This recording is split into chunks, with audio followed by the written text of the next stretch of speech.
Hey, it's your girl Schoolboy coming to y'all with another video. If you like the content on my channel, you can hit that like button at the bottom and subscribe. All right, a lot of people asked me the next topic to speak on would be my actual healing journey. And I don't want to get long-winded with the healing journey at all, like I wasn't with my first video. So I want to get to the actual meat and potatoes of what happens with healing. And healing is an amazing thing. It's eye-opening. It's refreshing. You learn so much about yourself that you only discover through healing. My journey started in September of 2018. I met a woman, and she had this women's empowerment thing that she was doing, and she wanted me to come out, and she wanted me to network and kind of meet other women that were a part of her women's empowerment network. So I went, and I met someone that was a friend to her at the time that was a life coach. And earlier, kind of that same week, I had said to myself, and I'm tired of living this way. I am tired of having relationships that are not working, back and forth with different women. I'm, still attracting the same woman, even though I don't want to attract that same woman. My finances are messed up. I'm all over the place in chaos in my life, and I'm just tired of living this way. And at that time, I had come to the realization with all those things that, I just really needed to change. And, I wanted the change. And I wanted to take accountability for all the things that I had done in my life over the course of the years to even put me in that position. And so, not knowing that as I'm putting these things out in the universe, and like people always say, there's power in the tongue. As you're speaking these things out, you never know what the universe is going to give back to you and put things in perspective for you so that you can find an easy balance in a healing and kind of guide your steps without really revealing it all to you at one time. So basically, after that, I went to the women's empowerment. I met the person. She was a life coach. Of course, there's a difference between a life coach and a therapist. A therapist is or a psychologist is an actual doctor. So therefore, they can prescribe you medications and things of that nature if you need that for further things that they assess from you, whether depression, anxiety, bipolar, schizophrenia, manic depressant. If you are already, maybe you're already taking medication for that, they're more or less can manage you a little bit better. In this case, I was going to a life coach, kind of like, Jan Van Zant type situation. And one thing that I always tell people is like, when you go to therapy, you make sure you get somebody that is relatable to you, that you are comfortable with.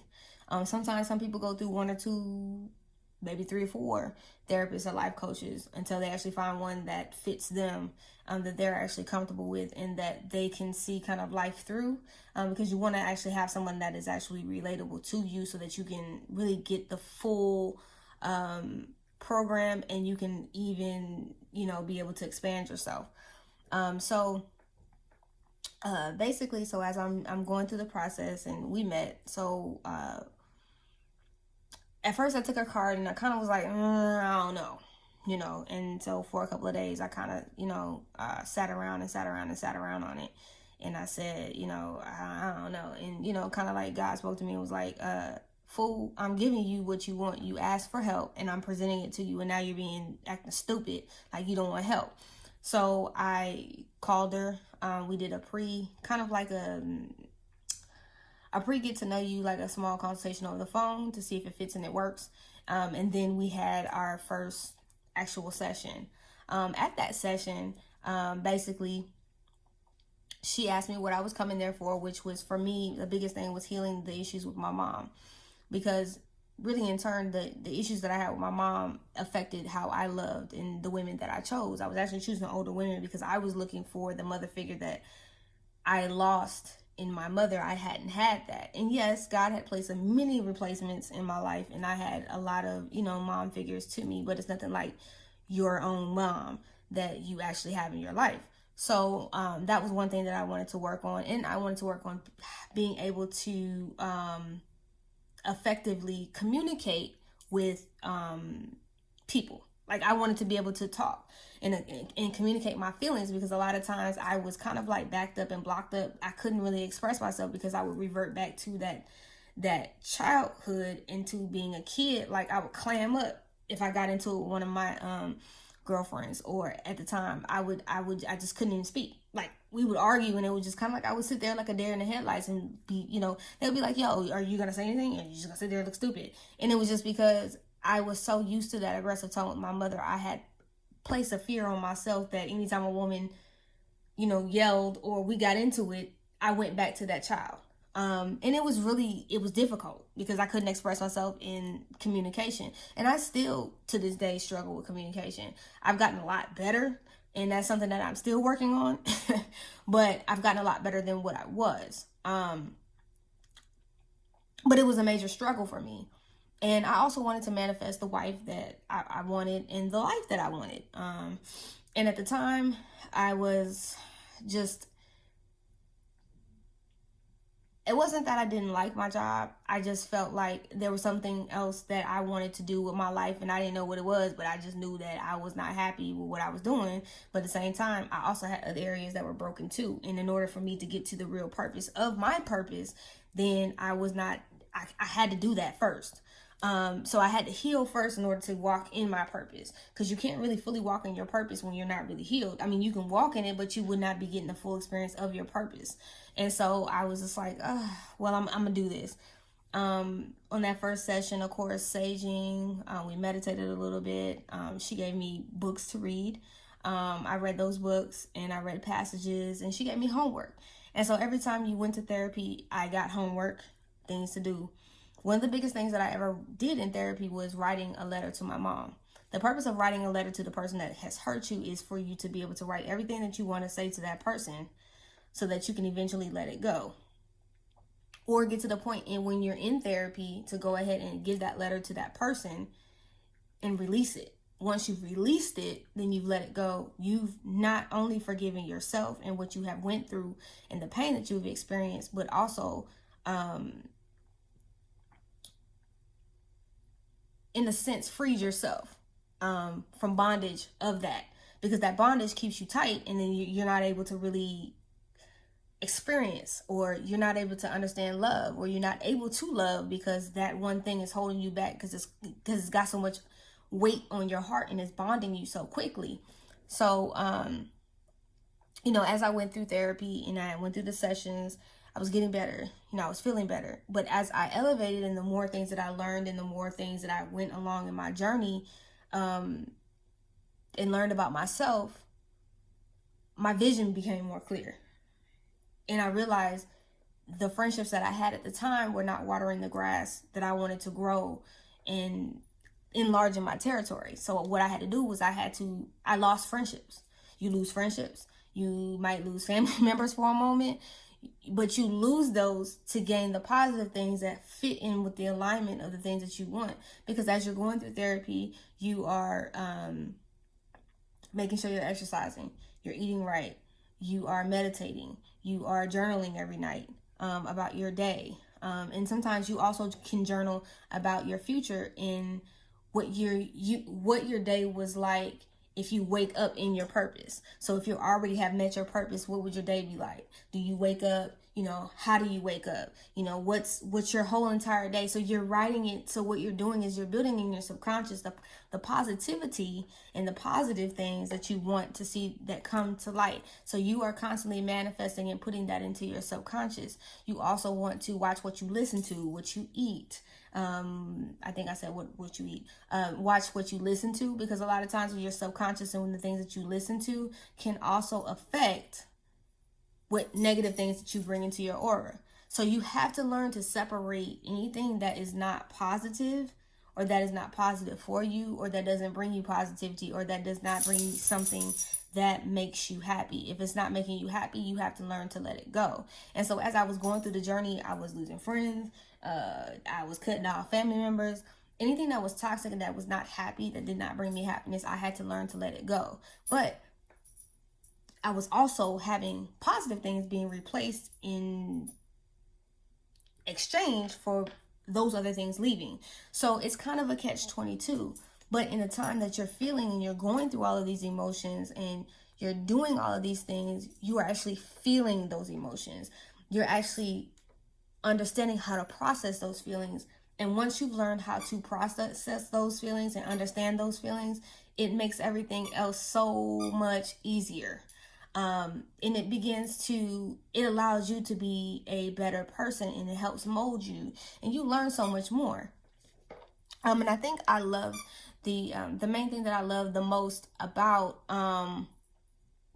everything was that I was able to see things that I wasn't able to see before. And you also learn to hold yourself accountable, because the first person you have to hold accountable is yourself, not so much the person that is doing the whatever to you. You have to learn to hold yourself accountable when you need to. You know, if you're screwing up, you got to say, hey, you messed up. Also learning to teach yourself to wake up in the morning and be grateful, be thankful that you woke up, gratitude, saying, affirmations, always giving yourself self-care and self-love. And the number one thing that I feel that I learned in the journey was that, hey, don't feel bad for putting yourself first. You have to learn to do that. Because a lot of times, a lot of people that go through the journey, the reason why you're going through the journey is because you somewhere in life have lost you. And you're trying to find you, and you're trying to bring you back to the fold, because so often you have put so many other people first and you forgot about what was important to you. And that's where you can't lose focus in life, is not making sure that you're okay. You have to be okay with you, loving you. Because once you learn to love you and those basic principles, getting up in the morning saying, thank you, God, for waking me up. Gratitude. Thank you, God, for humbling me today. Thank you for providing me with the means to take care of my family. And it's just those basic things, those things that come through your life and your love, your light. Because what you give out is what you receive. The more positive and the more love that you give out, the better, and the more things that you actually see about yourself that you're like, oh, wow, I didn't even know I could do that. You begin to touch people without even knowing that you're touching people, because now you're explaining and you're able to show to your friends and your family, hey, good, look, guess what? Look at what I'm doing here. I'm doing this, and man, I've gotten a raise, or I've gotten this or gotten that, because those things are positive. You have to reassure yourself the positivity. As much as you are doing positive, you have to keep yourself positive. One good mantra that I always say is, even when you're having a bad day or you having a bad moment, erase that negative thought and say, you know what, everything is working out for me. And the more you say that, it calms you down and it makes you realize, you know what, let it go. Because the less energy that you give to it, the easier your days are. You don't want to give energy to negative things. If somebody's arguing with you or fussing with you, or they trying to take you there out of that character, just walk away. It doesn't make you less of a person because you walk away. It makes you a better person because you have walked away. And then what that does is that you don't have to exert energy on things that don't make you happy. If it's draining you, let it go. It's okay to let it go, because that means that it's not meant for you to have that. And as I slowly went through the journey, and I got to a point where not only did I work on that, I also was learning to fix my finances, to pay bills on time, to make sure that I was taking care of things. Because when your life is in chaos, everything else is in chaos. So once you get organization with your feelings and with you and who you are as a person, then you're able to organize every other facet of your life. Everything falls into place, because you have to think positive. If you constantly thinking about or worrying about money, don't worry about money. Let it come, let it flow. Because there's sometimes I don't even be thinking about something and I'll get a check in the mail. Because I always speak to myself and say, you know what? God's got it. I'm gonna take care of it. Don't worry about it. The universe got me, because I'm not worried. Worrying about things also will put negative thoughts in your mind. Always think positive. Be positive. See the brighter side in things. I know, and that's really, really hard to just say. But when you train your subconscious to always think positive and bring positive to you, that's all you will attract. You'll never attract anything negative. And anything that and once you start to see negative things come your way, you're able to kind of detach yourself from it. You're able to move around from it. So getting back to my journey, because I kind of got off on a tangent a little bit. Getting back to my journey, so as I went through even more and more, and I was going through the process, and I said, you know what? This is really working. And at the time, I had a birthday. My 34th birthday came, and I had said before my 34th birthday, I said, you know what, God, anything that's not for me, take it and replace it with something that is good for me. That time I had some friends, and, we went out to dinner, and, it wasn't a good thing for my birthday. They wanted me to pay for all my own food, and normally when someone takes you out and it's your birthday, you should be paying. And so, it was a whole hoopla, and, eventually, I wound up losing some friends, but at the same time, I was okay with it. And the reason why I was okay with it was because, you know what? If it took something so small for me to lose them, then it wasn't meant to be in my life to begin with. So I had to learn that just because you keep people in your life past the season, because a lot of times we'll keep people in our life past the season because there is something about them that keeps us tied in with them. There's something about them that keeps us bonded to them. And it might be some kind of hurt or pain that we had in our past that bonded it to us, you to that person, because hurt people. And sometimes you attract those, you attract what you feel. So if you were a hurt person and now that you're healed, you no longer have things in common with that person because you're not on that same playing field no more, because you're different. You literally change. You do a whole 360. You're not the same person as you were. And then you will notice that people in your life will notice that you have changed and you're not who you are anymore. Like, you're not that person. And it's like, oh, who the hell is this? You're not who you used to be. Like, what? I mean, what? And it's not because you are trying to be offensive to them. It's you want more. And your friendship with them does not allow you to have more because they're not willing to change, and they're not going through that process, and they're not going to change because they're not ready to do so. So you would experience all of these different things, and it's very challenging.